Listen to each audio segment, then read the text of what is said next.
Hello and welcome to the GSMC Sports Podcast brought to you by the GSMC Sports Network. I'm your host TJ Mabardi. Today is Tuesday, March 5th, and we have a busy day ahead of us. It is the deadline today in the NFL for teams being able to place the franchise tag on their players. So we have gotten a handful of different moves in the past 24 hours that we will recap, starting off with the Broncos decision, not quite franchise tag related, but they have informed Russell Wilson that they plan to release him, so he will become a free agent, no longer be with the team in the 2024-25 season. Then we are going to recap all of the different franchise tag moves that we have up to this point.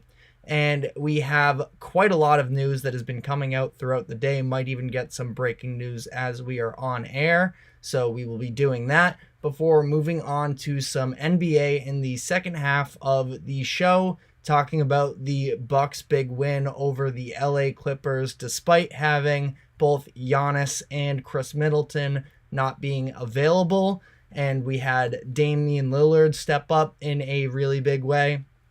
And then finally, we will end off the show talking about the various games from the NBA on Monday night.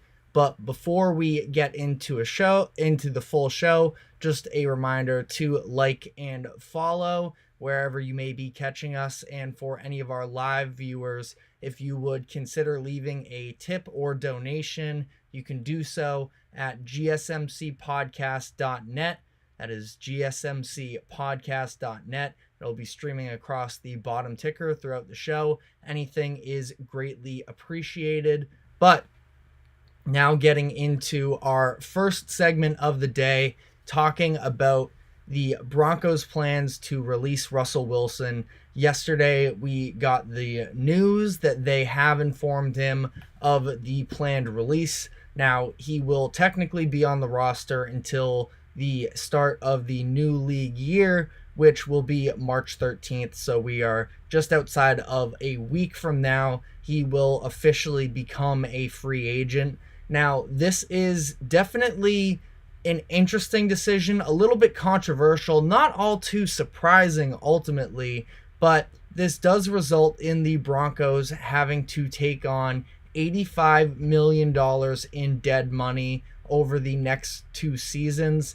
That is over double the largest dead cap hit in NFL history. When the Falcons did so, moving on from Matt Ryan, that was $40.5 million, and now the Broncos are going to be at 85. So that is very detrimental, of course, to a team building process in terms of investing so much money, so much of your cap into a player that will not be in the building at all.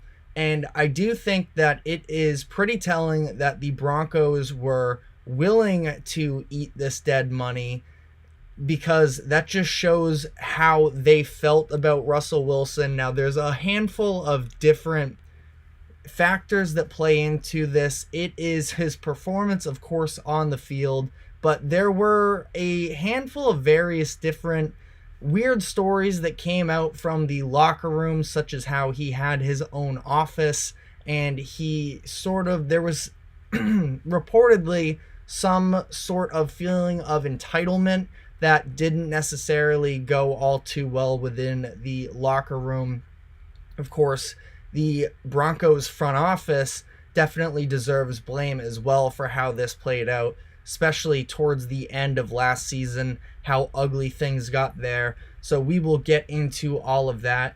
If you were to be coming into this situation not having watched any of the past 2 years, and you looked at Russell Wilson's raw numbers, you would be very surprised by this. In the 20 games that he started for the Broncos since they traded for him, he had 6,594 passing yards, 42 touchdowns, just 19 interceptions, just 19. 19 still a good amount, but still a 2-to-1 ratio in terms of touchdown to interception for Wilson and a 63% completion percentage. So not terrible, but if you did watch the games, you kind of have to trust your eyes on this one. Halfway through the year, it seemed like Sean Payton, I should say, the Broncos head coach that they had just signed this year. So keep in mind as well the fact that Payton was not, and Payton, for the stature that he has as a coach, is going to be a Hall of Famer. He wasn't part of the move to bring in Russell Wilson, and he clearly had an issue with Wilson. He sort of switched up the offense in terms of some of the philosophical stuff to sort of limit the potential mistakes from Wilson. A pretty damning number for Wilson in this is the fact that despite having the third most time to throw in the NFL during his tenure in Denver, 3.02 seconds, he was sacked 100 times, which was the most of any quarterback during the past 2 years. Meanwhile, his offensive line ranked 8th in pass rush win rate. So I know I just threw a lot of stats at you, but essentially to summarize that, a lot of it was Wilson holding on to the ball too long, not being decisive enough, and Sean Payton, who of course coached Drew Brees and the Saints to a Super Bowl win. Drew Brees was an excellent anticipation thrower, great accuracy, decision making, all of those things. Russell Wilson's play style, if you look at his career as a whole, he's been more of an improviser, trying to extend plays with his legs. Granted, while playing for a Seahawks team, I know during those Super Bowl years, they had some really great offensive linemen on the roster, but down the stretch of his career in Seattle, the offensive line was not very good, and he was needing to run around a little bit more. But we just saw him sort of get stuck in that way for a lot of it, and as a result, we saw him getting sacked. These negative plays really hurt the Broncos over the course of these past couple seasons. And we also just don't see Russell Wilson playing with that same level of athleticism that he had during those prime Seattle years. So, Sean Payton, he tried to hurry Wilson up, throwing a lot more underneath action plays at Wilson, trying to play with, a lot simpler almost of play concepts in terms of trying to make Wilson just make the play that is right in front of him, not going for the big chunk yardage plays, but just taking what is right in front of him. And as a result, this is, keep in mind, a very arbitrary stat. So don't, take it all to the bank with this stat, but Wilson had just 4.5 air yards per completion this season. That was the 4th lowest in the NFL. He was ahead of Mac Jones, and then Joe Burrow and Patrick Mahomes were both below 4.5 as well. So again, it's definitely not a perfect stat, but keep in mind as well the fact that Burrow was dealing with an injury, especially the calf injury earlier in the year. He wasn't very mobile. He couldn't put the same level of power on the throws, so they had to have a lot more shorter action. And Patrick Mahomes, obviously the entire storyline around the Chiefs during the regular season was the fact that he had no faith in his receivers. They were letting him down, and as a result, they were just trying to simplify things for the Chiefs receivers as opposed to the quarterback in the situation. And I do like a lot of the Broncos receiving options. Are they elite necessarily? No, but I think that Courtland Sutton doesn't necessarily get enough credit for how good he is. Jerry Jeudy, maybe not quite as good as he was necessarily projected to be coming into the league, but still a very solid player as well. They've had a variety of different tight ends as well that I think are very nice pass catchers as well. So we just saw as a result Wilson being put in this more simplified offense. He was asked to do less as far as next generation stats. His aggressiveness, they actually have a statistic for that dropped from last season to this season as well. So looking back at this Russell Wilson trade, because as much as we can criticize Russell Wilson for not playing up to expectations, the Broncos also paid a very steep price for him and then didn't do a great job of putting him in the best position to succeed. The Broncos traded 2 first-round picks last year and in 2023, 2 second-round picks, and a 5th-round pick, along with 3 different players: Drew Lock, Noah Fant, and defensive tackle Shelby Harris. Now, all of these draft picks have panned out since then. It included offensive tackle Charles Cross, defensive back Devin Witherspoon, and linebacker Boye Mafe. All of them play for the Seahawks now, and all of them have been very good starters for the Seahawks. Meanwhile, Wilson here, he got a 5-year deal worth $242.6 million from the Broncos just to go 11-19 with him as a starter and end up releasing him with all of that dead money going into the 3rd season of the deal. The offense was very bad under Wilson, and again, not entirely all on his fault. Keep in mind that they hired Nathaniel Hackett as a head coach in Denver last year, and as Sean Payton put it, it was one of the worst head coaching jobs that we've seen in the NFL in recent time, and that is absolutely true.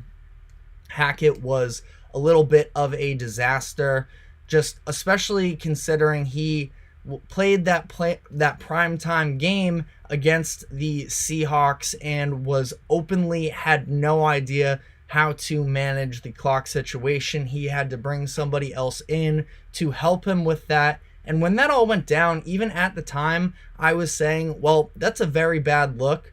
But if you are at least willing to acknowledge that this isn't your strong suit, you need some help there and focus on the things that you do well, then all power to you at some point. If you are willing to take an ego check for the betterment of the team, go for it. The issue is nothing else got better as a result either. He was fired, I believe it was 15 games into the season. So things were really ugly there to start off Wilson's tenure in Denver, and it never really got all that much better. Like I mentioned, scored just 19.3 points per game in the Russell Wilson starts, and they now, even after trying to unload Russell Wilson, they need to clear another $15 million to get under the salary cap for next year. So the Broncos are in very rough shape right now, and that is also considering the fact that there's a real chance that they're going to have to deal with some repercussions from the handling of the situation with Wilson late last year. They were still roughly in playoff contention, and they threatened to bench Russell Wilson if he didn't give up his injury guaranteed money. And I meant to mention this on the show yesterday, talking about the Combine, but the hosts of the Ringer NFL Draft Show, they were present at the Combine last week, and they mentioned on their podcast on a show at the end of last week about how when quarterback prospects Jaden Daniels and Michael Penix Jr. were asked about the Broncos, there was an awkward hesitation, and I think that the Broncos really hurt themselves in terms of public reputation, to the entire NFL community, and especially to some of the players. It is an interesting situation there. So as far as what's next for Wilson, we covered this a little bit last week after he did the interview on the I Am Athlete podcast, where he sees himself being able to compete for more Super Bowls. He specifically wants 2 more. That's likely a stretch. Priority should just be to find a locker room he can be the starting quarterback of. And it's hard to believe that he isn't one of the best 32 quarterbacks entering next season, but the openings are pretty scarce for him in terms of the market. The 3 teams that absolutely need to go get a quarterback next year are the Vikings, the Falcons, and the Raiders. Vikings are a little interesting. They have been heavily attached to Kirk Cousins, but CBS's Cody Benjamin put out a story this morning about how head coach Kevin O'Connell hinted at the idea that Kirk Cousins has spoke to other teams about potentially joining them and about potentially leaving the Vikings this offseason. So we'll keep you updated with all of that. Vikings could be an opening. And then there are some maybes in there of franchises that could probably use a quarterback. That includes the Patriots, the Steelers, the Titans, the Giants, and the Saints.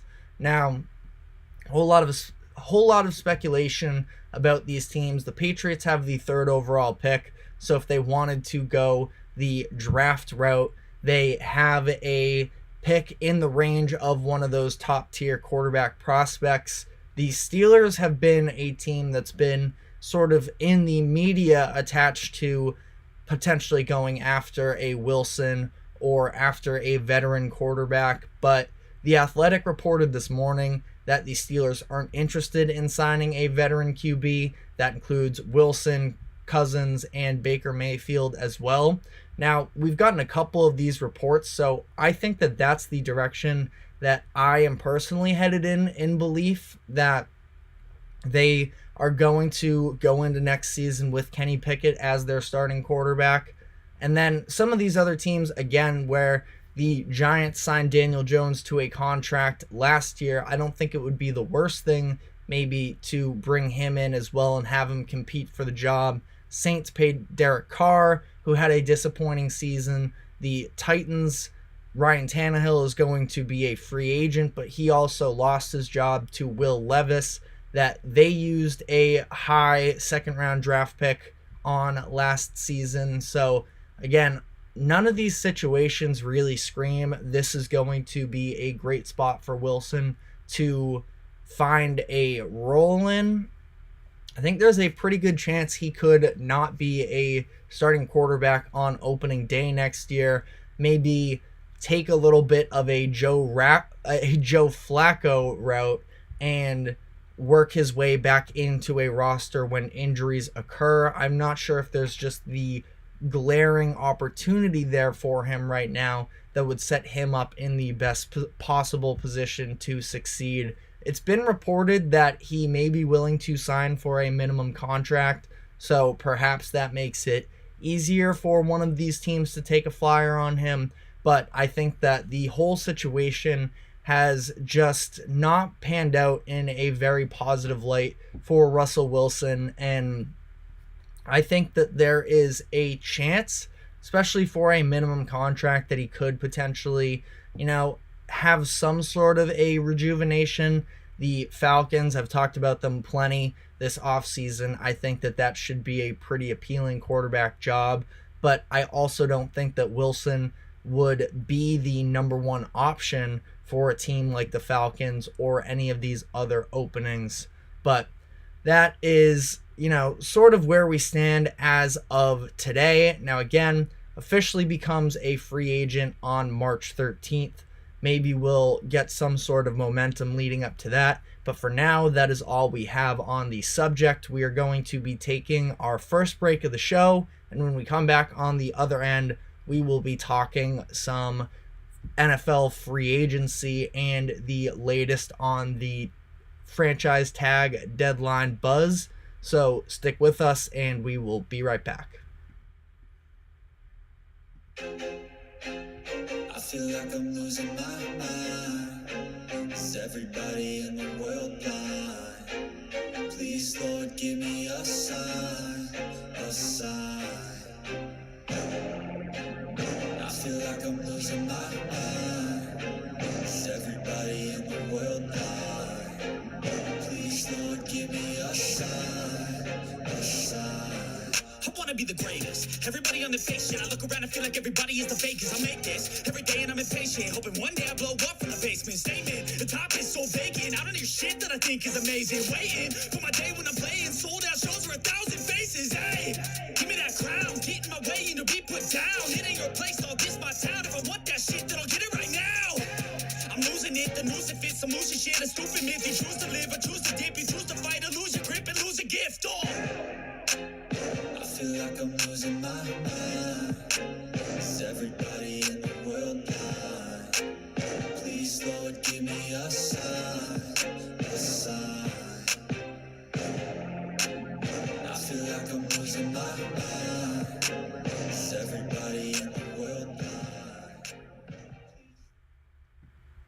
Welcome back to the GSMC Sports Podcast. We just finished up talking about Russell Wilson being released from the Denver Broncos. Now we are going to be talking about the greater picture here of the franchise tag deadline that is today in the NFL. And already as we've started the show, we have some new updates. So I will try and keep you updated on everything that I am aware of at the moment and give maybe a little bit of initial reactions to some of this news.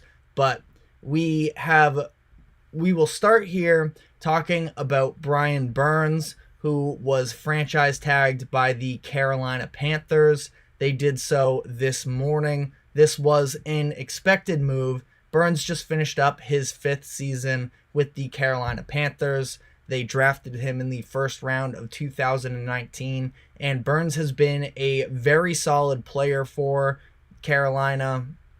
Was a Pro Bowler in back-to-back seasons in 2021 and 2022. Now, this past year, he had a little bit of a down season in most categories, but he is still a very effective player.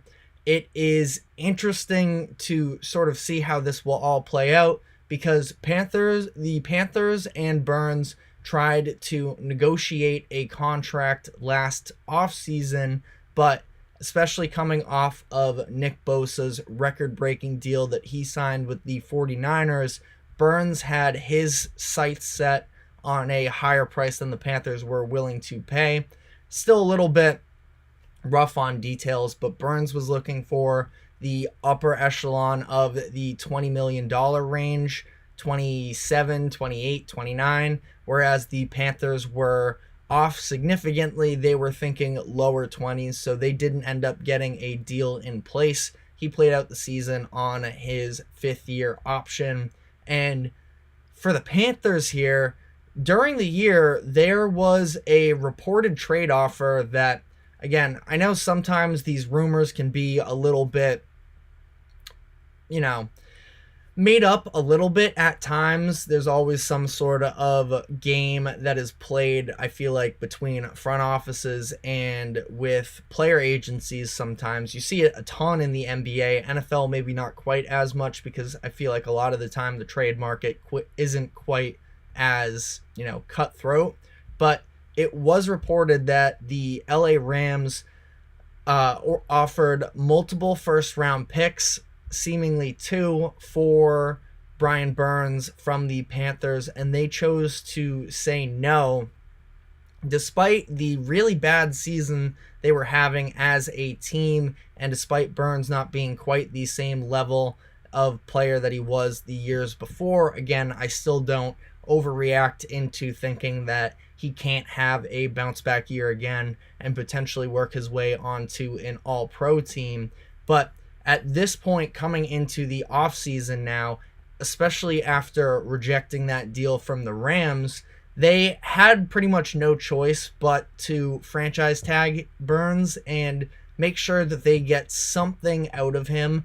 I feel like this is headed in a direction of making a trade. Now, maybe they can work out a long-term deal, but for them, they have a lot of holes to fill on that roster, and they have a long way to go. I feel like the smarter move for them would be to try and trade Burns and get some sort of draft compensation in return. So again, we will continue to keep that updated with everything there.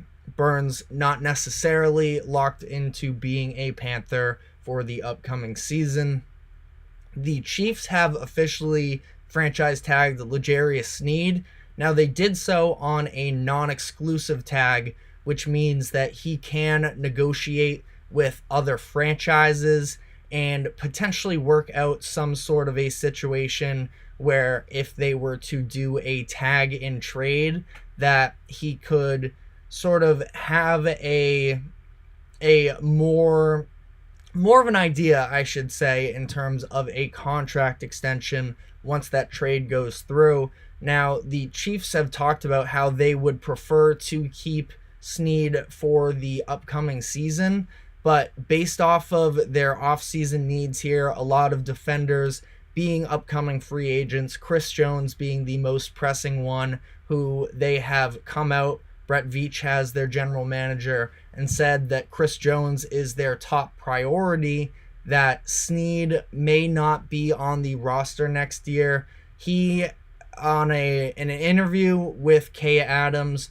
a couple weeks ago, said that he doesn't think the Chiefs have the money to pay both him and Chris Jones. So this is at least a temporary solution. He won't be an unrestricted free agent when the free agency period arrives, but another player that may not be with the Chiefs for much longer.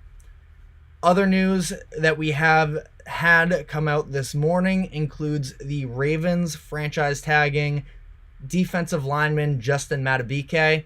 I thought this was a little bit of a no-brainer move for them. I was almost surprised after the Burns and Sneed news came out as I was preparing for this show that they hadn't made a move just yet, but they do end up bringing him back. Madubuike was incredible last year. He was an all-pro second-team selection, and for the Ravens here, it feels like they are on the closest. It feels like they're the closest they have been since their Super Bowl years, and you could even make an argument with that Ravens team that won in the 2012 season that they might be even more talented as a whole. Now, of course, that Ravens defense was also tremendous. I definitely don't want to discredit that roster, but I think we can agree that Lamar Jackson is a better talent than Joe Flacco was, despite Joe Flacco putting together one of the most impressive playoff runs of all time that year. And the Ravens felt like they were really in position to finally knock off the Chiefs. They had the best record in the AFC. They had the 1 seed, the home field advantage. The defense, Lamar Jackson, was finally more mature, and he had a true number one receiver in Zay Flowers, and they fall short. But even still, it feels like they are still in that realm of contention, and they have a bunch of free agents themselves on the defensive side. Patrick Queen is a huge need for them at linebacker. I would imagine that he is going to be one of their priorities in this offseason, trying to get a long-term deal done. But Madubuike, for as incredible as he is, and it sounds like they could still end up signing him to a long-term deal, he is almost a little bit more expendable than Patrick Queen is. I think you bring him back, it's going to be over $20 million for the season. But again, their expectations right now are to win, and he was a key piece of that defense last season. Bringing him back was the right decision. Just before the show started, Ian Rappaport tweeted out that the Jaguars are expected to place the franchise tag on defensive end Josh Allen. So as of my knowledge at this moment, that is not official. The tag would be worth $24 million for the upcoming season, and Rappaport added the fact that there is confidence that the Jaguars and Allen can work out a long-term deal. I 100% agree with the Jaguars' strategy on this. If you weren't going to necessarily be able to get the long-term deal done prior to this deadline. You can't let him hit the open market, because I think Allen is one of the most underappreciated elite defenders in the NFL. He is a game wrecker, and I don't think he quite gets the credit for that. He had 17 and a half sacks last season, 46 pressures, 14 QB hurries, and I think that he could also play a role in helping the development of Travon Walker, who has had a little bit of a quiet start to his NFL career. He was drafted first overall in the 2022 draft, but he took some strides this upcoming season, and I think that it helps a lot when you have a guy like Josh Allen on the other end who teams really have to game plan for. And Travon Walker, when he was coming into the league, he was seen as a little bit more of, he was the physical athlete. I wouldn't quite call him a project player, but Aiden Hutchinson, who, now looking back at it, it's still early, but Hutchinson seemed like he should have been the number one pick in that draft. But Hutchinson was seen to be a little bit more of an NFL-ready pro type of prospect, whereas Travon Walker, the ceiling with him is what made him so interesting for Jacksonville. And I think that bringing Josh Allen back, he is massively important for the team to win on any given game day today. And I think that he could also help make the most out of your first overall draft pick just a couple of years ago as well. Again, I can't say enough positive things about Josh Allen, the player. And I think that despite the disappointing season the Jaguars had last year, missing the playoffs, I'm not out on the team having a bright future. I do really trust the infrastructure that they have. Again, Trevor Lawrence, I sit here and I watch these games on Sundays, and I still feel like a little bit we should be seeing more from him on a game-to-game basis. We know he has his moments, specifically in the fourth quarters. There was the Cowboys game a couple seasons ago. There was, of course, I think it was a Ravens game as well, that he was tremendous in the fourth quarter. And then, obviously, the playoff game against the Chargers, where he was able to really get his act together after a disastrous start to that one from a personal standpoint, and the composure that he showed to be able to stick with it and lead his team to a win was very impressive in my eyes. So Lawrence, again, there's more there, and I feel like as somebody who is rooting for him, I would prefer to see it more often than I do.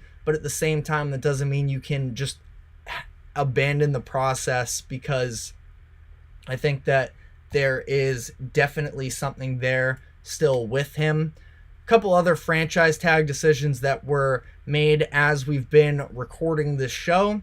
Jalen Johnson was just franchise tagged by the Chicago Bears. The defensive back had a very nice season for himself last year, and the Bears are looking to try and make themselves a more competitive team this year. I think that head coach Matt Eberflus, his job is on the line. General manager Ryan Poles, his career with the Bears fully lies on the decision that they make with the number one overall pick this year, and ideally, stringing some wins together in a way that they haven't been able to over the course of the past couple seasons. So I think that this deal makes sense. The Patriots placed the transition tag on safety Kyle Duggar. This means that he's a little bit of a restricted free agent. Again, I'm not extremely familiar with the transition tag, but essentially it's a deal that would be the average of the top 10 players at his position, and the Patriots will have the chance to match the salary of any contract that another team offers Kyle Duggar. I'm a big fan of Duggar. I think that he was one of Bill Belichick's few hits in the recent drafts. I think he's a very nice player. I was curious to see how they were going to treat him this offseason, especially given the fact that Jabril Peppers stepped up and made a massive leap in terms of a guy that was once highly touted as a really all-around guy when he played football at Michigan, has bounced around since then, but found a home in New England. And I would prefer, as a Patriots fan, that they keep both Duggar and Jabril Peppers. We will see what Duggar is able to potentially get himself out there in free agency. So we will keep you updated with that nature.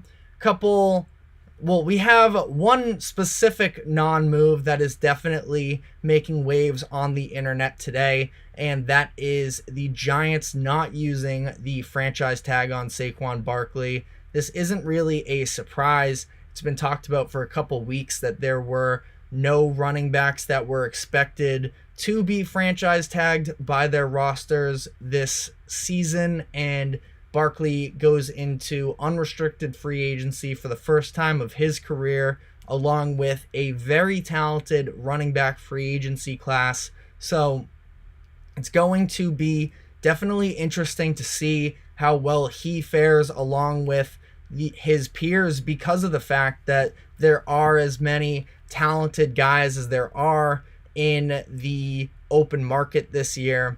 And I think that it is definitely could dilute the value of each individual player a little bit. But I think that Barkley and his time with the Giants, it just came to a point where they should be parting ways. Now, I know that Giants fans definitely don't want to see him end up in the jersey of a rival, but that's definitely a real possibility. I think that the Eagles and Cowboys are both going to be looking to add running back talent in the free agency class. So we will see with that. A couple non-franchise tag moves here, but sort of adjacent, is the fact that the Buccaneers and Mike Evans were able to come to a contract agreement. It was worth 2 years, $52 million. Evans went on his Instagram, posted the Wolf of Wall Street, "I'm not leaving" scene. So pretty funny stuff there from him. But it is nice to see a guy who has had tons of success in his first destination, and specifically a non-quarterback, because quarterbacks, the franchise will pretty much do anything a lot of the time to keep them around. But to have a position player like Mike Evans stick around and have this type of longevity in one destination is sort of cool to see, just because of the fact that we get so much movement. And not that movement is a bad thing, but it does make those instances where a player in a franchise sort of sticking together, it makes that a little bit more special. And I mean, good for Mike Evans here, entering his age 31 season, making $26 million a year. I think that is a great payout for him.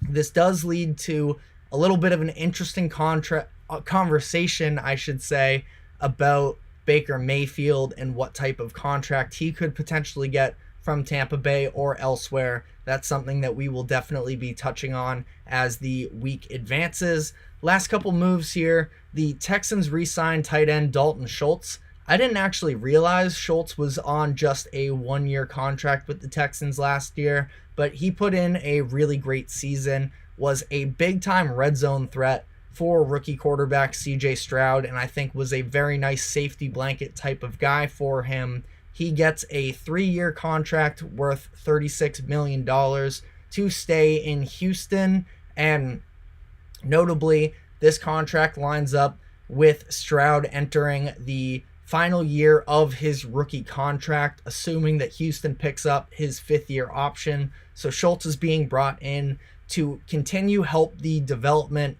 of CJ Stroud, and then before CJ Stroud gets his big-time payday where he gets his first contract extension, the team and Schultz can reconvene and work out a potential deal or decide that it's time to part ways. So I really like this move from the Texans, making sure that they held on to him. And then final note here, not free agency, but Jason Kelce held a press conference yesterday and announced that he is officially retiring. If you haven't seen the clips, I definitely recommend going to check them out. It was very emotional, very wholesome, and again, not all too much of a surprise. There was a lot of speculation dating back to their playoff loss against the Buccaneers a couple months ago, but he said he wasn't in the right time and place emotionally to officially make that decision. He is officially retired from football, but I would definitely bet that he won't be going anywhere necessarily in the eyes of the National Football League attention. He has built up a really great brand for himself. He is an incredible personality, and whether it's continuing on with his podcast or potentially making his way onto TV, I don't think that this is the last we will see of Jason Kelce. On that note, that is all we have for free agent updates as of this moment. Checking one more time to make sure that there was nothing else. We have some releases and other moves that we will definitely be getting to as the week goes on as well. But these were the big moves of the past 24 hours, at least as of now. So with that, we are going to be taking our second break, and when we come back, we will be talking some NBA and the Milwaukee Bucks. So stick with us. We will be right back.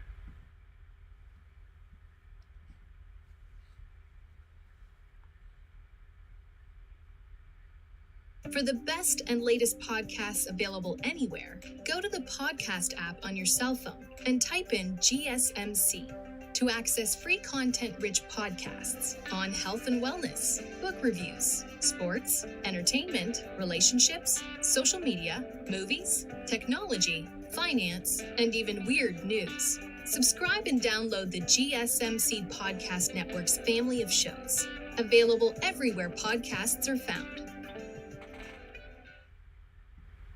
Welcome back to the GSMC Sports Podcast as we head into our third segment of the day, talking about the Milwaukee Bucks, who last night came back in the second half to defeat the LA Clippers, and they did so without the help of Giannis Antetokounmpo or Chris Middleton. They both missed this game. Giannis came out and warmed up prior to the matchup, but was dealing with some soreness that the doctors decided that it was not good for him to play through it. So he ends up missing this game, and we saw a really nice first quarter from Damian Lillard. I believe he was at 15 points when the first quarter wrapped up. He was really impressive in the first quarter and all night as a whole, where he was able to get it done on all three levels. But, after Dame played all but the final 45 seconds of the first quarter, we saw the Clippers start to pull away from the Bucks in this one, where outside of the Dame creation himself, it didn't seem like there was very much going on offensively for the Bucks, but they were obviously able to turn this one around if you look at how this game played out, the Bucks trailed by 15 in the third quarter after Harden hit a step back three with 4:59 left in the third quarter. And the big thing for the Bucks in this one was starting to play defense, where through the remainder of the third quarter, after that 4:59 spot, they held the Clippers to just 3 made shots in the final 5 or so minutes. They climbed back into the game from there. They trailed by 6 points with 5:33 left in regulation, and from that 5:33 spot until the 1:41 mark, they held the Clippers scoreless and went on a 15-0 run to take control of this game. Lillard, like I mentioned, 15 points in the first quarter, and then it was the third quarter as well, where he got himself going again. He finished with 41 points on a nice efficiency game of 12 of 22 from the field. Dame is somebody who was really staggering for a bit there, especially going into the All-Star break. From the start of 2024, the new calendar year, to that All-Star break, he was shooting 40% from the field, 29% from three, so was really struggling. But since then, he is averaging 23.7 points per game, 6.5 assists on 43-40 shooting splits. So Dame, he is still at 42% from the field on the season, which is the third worst field goal percentage of his career. But I think that it's trending in the right direction. You also have to keep in mind, Lillard was in an offense for a decade of him being the sole guy for his team, taking on that role of the go-to scorer on pretty much every single possession. And there is a real adjustment period that takes place when you move on to play with a guy like Giannis. I know that it takes a lot of pressure off of a superstar player on that offensive side of the ball, but there's also just a fit that sort of comes into play, especially, again, was playing in a Portland system that was all about him for his longest time. It was a completely new environment there in Milwaukee, and it's good to see him taking some steps in the right direction. I think that there is a little bit of an elevated sense of pressure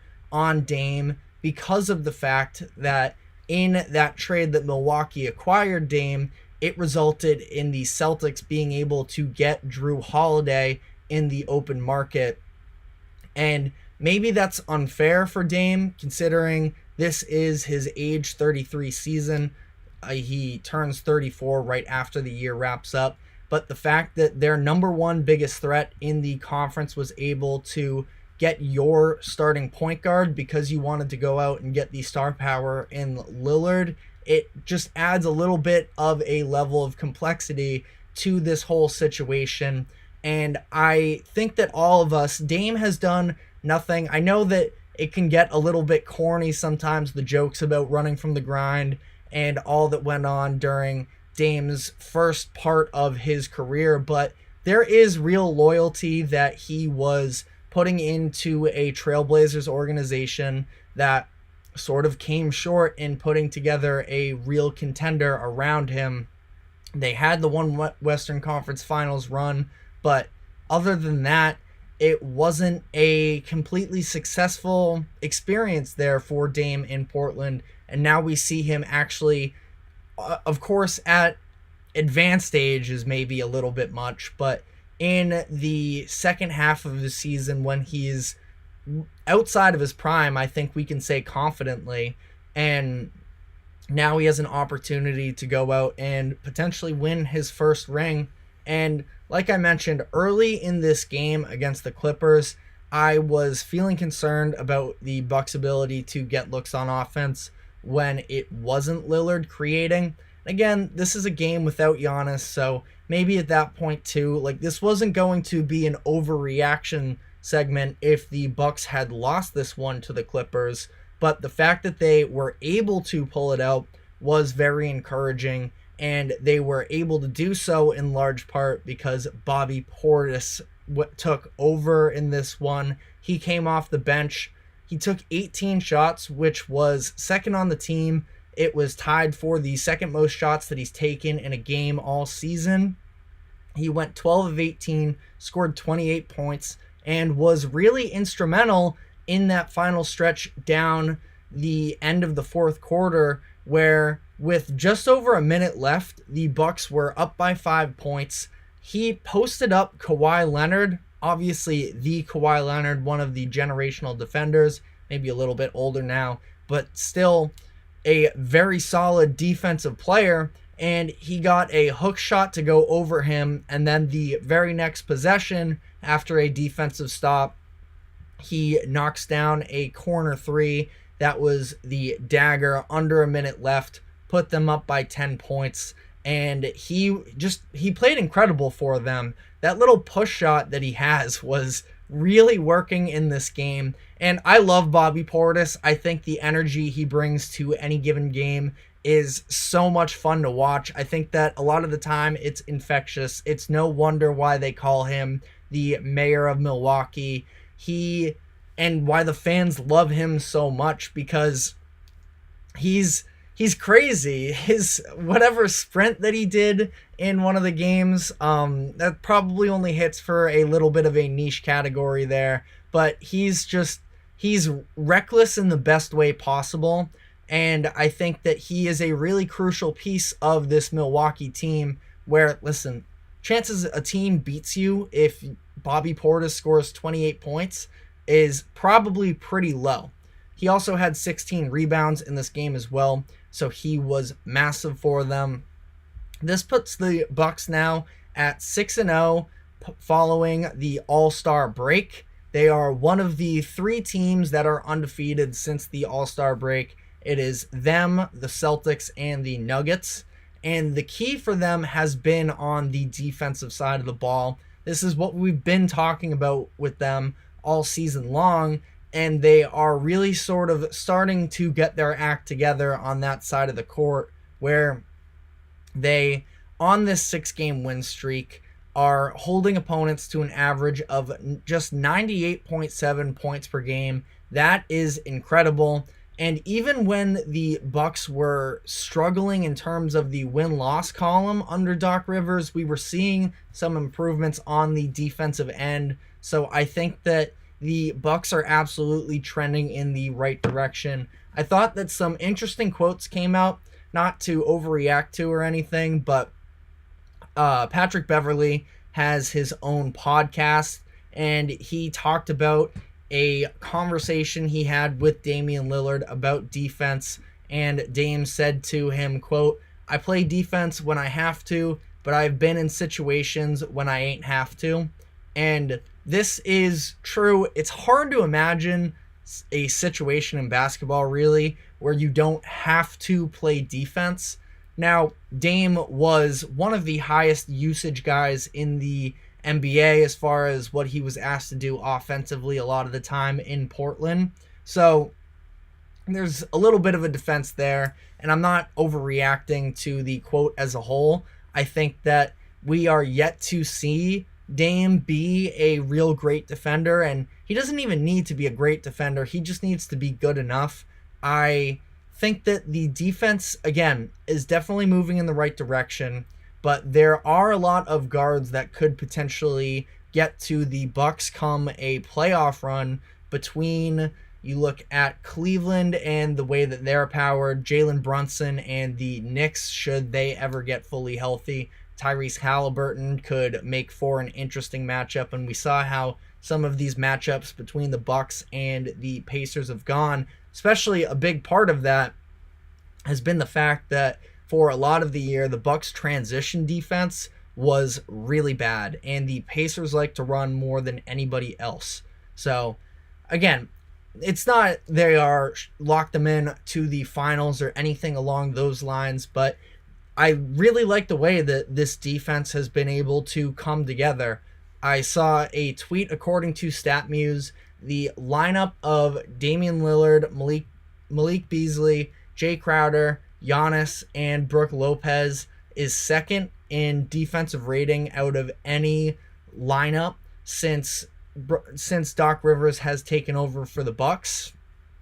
I still feel like Malik Beasley, he's having a nice season, shooting well from three. He did not shoot well last night, didn't score, didn't knock down a shot until late in the third quarter, but he still can be pretty easily exposed, I think, on the defensive side of the ball. He had a couple really tough possessions against Harden. Now, Harden is obviously a very tough player to guard, so it's hard to kill him too much for that, but I do think that Beasley can still be taken advantage of on the defensive side of the ball for a lot of these playoff caliber teams. And I think that, if you are bigger, quicker, the Bucks just don't really have elite perimeter defense. And I think that going back to that stat of their lineup with Crowder and the fact that the Bucks are going to have to figure out some sort of a way, not figure out some sort of a way like it's impossible, but Chris Middleton is going to return from injury, and it's going to be interesting to see how they choose to incorporate him into the lineup. He has missed the last 11 games for the Bucks with an ankle injury dating back to early February. We just know Middleton is not the same two-way player that he was when he was one of the best players on the Bucks during their 2021 finals run. And he's not better on either side of the ball than he was at that point. He's dealt with tons of injuries, and just the lateral quickness with him and being able to guard the guys to the level he was when he was in his prime is not the same. So I am very curious. Is there a chance that we see Middleton coming off of the bench? Maybe it's not even that. Maybe it's just in big time when you need a defensive stand, he's on the bench. I also feel like Malik Beasley, again, not the best defender. Maybe he's the one on the bench. I don't know. These are just questions that I'm sort of asking out loud to try and figure out how they could potentially make this work. Again, make this work. They are playing really good basketball right now. Again, they're shaping into a real threat in the Eastern Conference, despite everybody panicking when they were 3-7 under Doc. As we know, it was about them changing the way that the team played as opposed to winning regular season games at a higher rate. But now they're still not win percentage better than where they were with Adrian Griffin as their head coach, but they are back in the 2 seed. I expect that's where they're going to be when the playoffs start. And I think that they probably don't care all too much what seed they're at. I think it is best for them to avoid playing the Celtics in the playoffs for as long as possible. But this is a team with a lot of players that have been in big moments before, and ultimately, I don't think they're going to be scared of any other team. I don't think Giannis is ever scared of any other player when he is on the court. Going back to some bigger picture stuff here with the Bucks, maybe not all too, large scale, but I didn't like when Doc decided to abandon the playing time of some of their younger players. Marjon Beauchamp and Andre Jackson have both pretty much fallen out of the rotation, but thought it was interesting. Maybe it's just a, one game thing, but AJ Green was getting closing minutes for them. Now, obviously injuries as well, but he is just a strict 3-point shooting threat. You can't leave him open. He knocks down 44% of his threes. And for playing a Clippers team last night that loves to hunt mismatches and abuse them, he held up fine. Doc Rivers was willing to trust him in the big moments, and they didn't get hurt for it. So AJ Green, not somebody their season is going to rely on, and ultimately I may be wasting my time talking about it, but I think that he's proving to be a pretty nice option for them, where obviously during the first part of the season, their offense was tremendous, their defense was terrible. We see them starting to shift more so to defense. Their offense struggled in that first part of the Doc Rivers tenure, but AJ Green is a nice option, and I think that he could be somebody that, just could be a heat check guy, which is somebody I feel like any team can benefit from in a playoff series. So ultimately for the Bucks here, again, moving in the right direction, and it doesn't mean that they should be locked into any sort of a final spot just yet, but I think they are doing a lot of the right things right now to take the steps towards being more of the version that we thought we would see of them coming into the year. Now, we are going to be taking our final break, and when we come back on the other side, we will be talking about the remaining games from last night's matchups in the NBA. So stick with us, and we will be right back.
Welcome back to the GSMC Sports Podcast, brought to you by the GSMC Sports Network. We are headed into our final segment of the day. We just finished up talking about the Milwaukee Bucks and their win last night. One last thing that I did forget to mention there with the Bucks is the fact that it has been really nice for them rattling off these wins. Now, the level of competition hasn't been elite necessarily. A handful of matchups against the Hornets, a depleted 76ers team, a Bulls team that isn't great necessarily either. Definitely don't want to discredit them by any means, but point being, they are supposed to have a very tough stretch ahead of them. It starts this upcoming week where they are going to have games consecutively against the Warriors, Lakers, Clippers, Kings, all on the road. And then after that, matchup against Philly probably won't be too difficult, but then games against the Suns and Celtics as well. They have the Thunder later this month as well, the Lakers again, and the Pelicans. So a handful of different big-time games ahead of them. Tankathon has them as the third hardest remaining schedule in the NBA. So definitely going to be a big month in terms of them getting their roster, not their roster necessarily, but getting some more battle-tested matchups against teams they could be playing in the playoffs. I think it's honestly beneficial for them. It's not about the wins and losses for them. It's about the style of play that they have. But on that note, we are going to be talking about the rest of the games from Monday night. I guess I will briefly touch on the Clippers here, as they were obviously on the other side of the Bucks game last night. I wouldn't overreact to it necessarily. This is a Clippers team that had just gone up against the Timberwolves the night before. This was second night of a back-to-back on the road against two playoff teams. And the game on Sunday night against the Timberwolves was an absolute rock fight, a low-scoring game, both teams under 90 points, under 40% from the field, and I thought that it was really impressive that the Clippers were able to pull that one out against a defensive force like the Timberwolves, because that's sort of where my concerns lie. Now, if you're going to get concerned about this game, it is on the defensive side once again. They had no answers really for Damian Lillard in that one, and let the Bucks score 40 points in the fourth quarter. Again, this is without Giannis, so that would be the concern. But, you know, ultimately, I thought that last night it looked like it was going to be a good win for them, where James Harden and Paul George both really struggled against the Timberwolves, and they came out and had solid nights for themselves. It wasn't even like they were necessarily bad either in the fourth quarter. Kawhi Leonard was the one who really didn't show up for the Clippers on the level that they needed to. But, you know, I felt like it was just sort of necessary to at least cover that game of some degrees from the Clipper perspective of it all. But again, I wouldn't panic on it necessarily all too much either. But getting into the rest of the games here, one of the bigger headlines was the Lakers, who took it to the Thunder 116-104. I know that it ended up being a 12-point game, but it was a lot uglier than that. The starters didn't play for the majority of the fourth quarter, and the Lakers really took it to them. I thought that this was a very nice defensive showing from the team. That's what I've talked about on the show as of late, is the fact that I think it is their defense that is the biggest concern to them. I don't know if they necessarily have the perimeter ball stoppers that they need to compete in the Western Conference. We had seen them with a pretty rough February, but just like yesterday when I said we are a month removed from them holding a team to under 110 points right on cue, they hold the Thunder to 104 and under 40% from the field. So that was a very encouraging sign for them.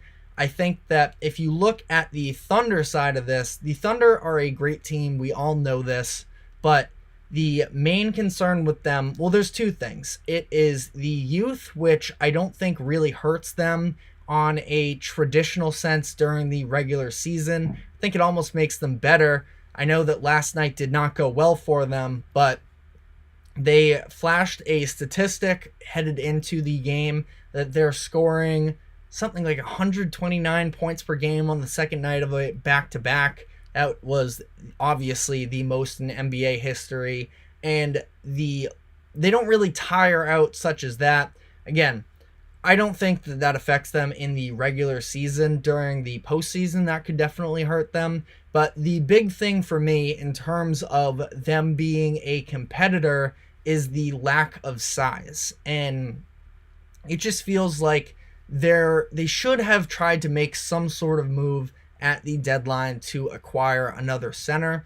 Chet Holmgren is having a great rookie season. I really like what he is giving the Thunder, but for him to be the only center they're relying on in a Western Conference that has some teams with a lot of size, such as the Lakers, this is the type of matchup that could really hurt them. And we saw that was absolutely the case last night, where the Lakers out-rebounded them 55-38.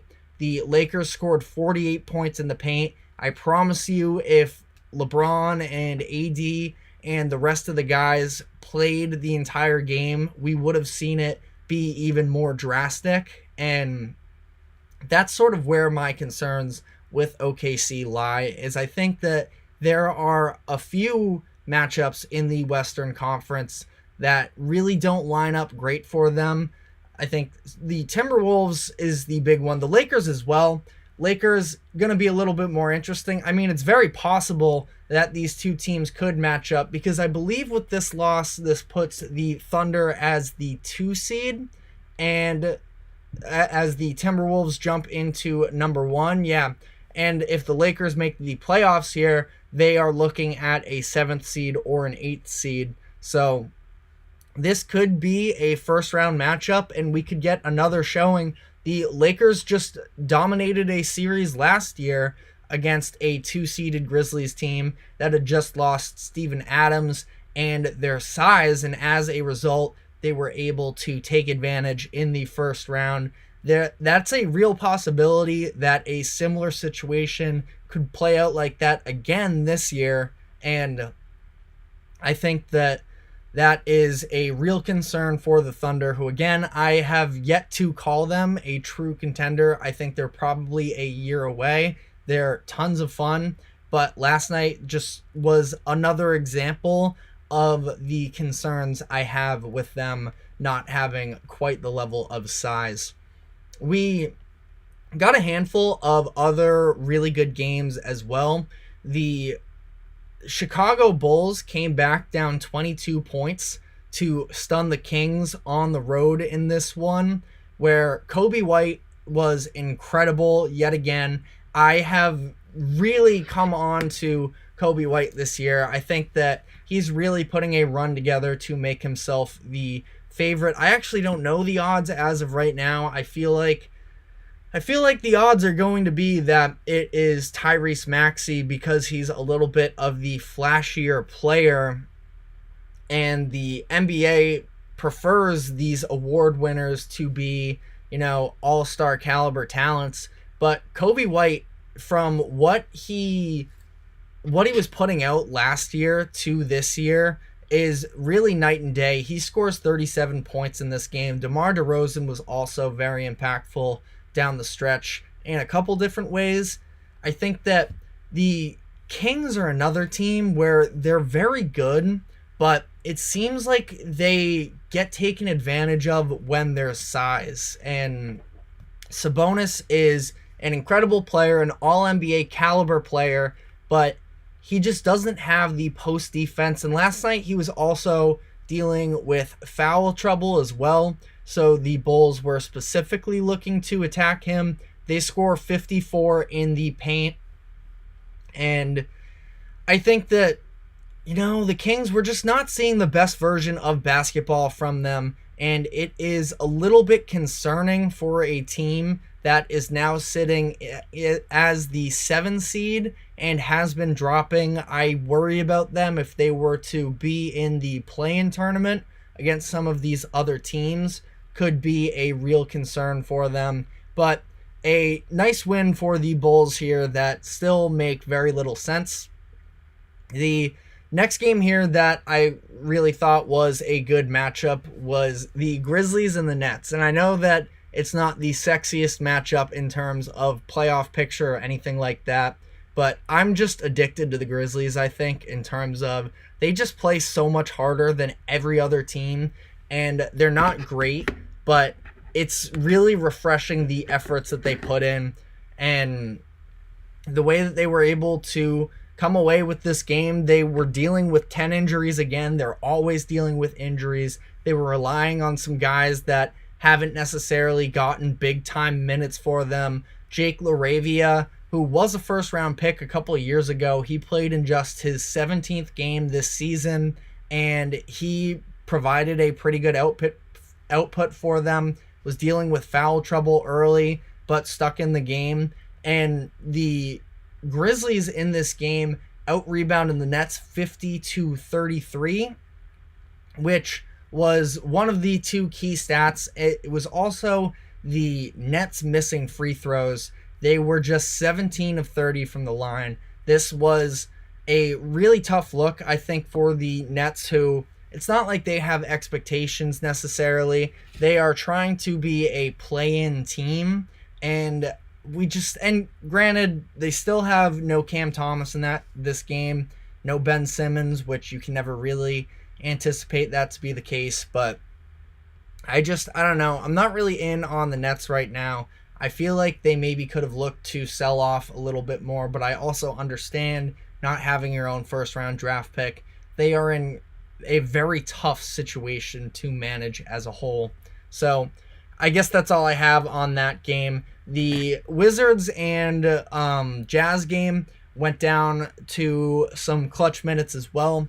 My only notes on that, Jordan Poole came off the bench, had a really nice scoring output. He was at least at 32 in this one. He finished with 32 exactly. And that's the thing, is down the stretch, he just really disappears in terms of being an effective player like that.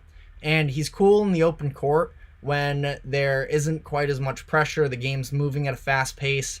But this Washington Wizards team in crunch time is just so ugly, and it's a really tough scene there. But how about Jordan Clarkson coming off the bench, scoring 38? He had at least 12 straight for the Jazz late in the fourth quarter. Him and Colin Sexton were just making plays off of one another. I think that this Jazz team is also a lot of fun to watch, a little bit of an underrated league pass team to tune into on a given night. I know they have their bad losses as well, but they have just some very interesting pieces that I like to tune into their games for. So that is all we have time for today. Thank you very much for tuning in. Thank you to the GSMC Sports Network for allowing us to host this show. We will be back tomorrow afternoon at 2 o'clock. Reminder to like and follow wherever you may be catching us. And we will see you tomorrow. So have a good one.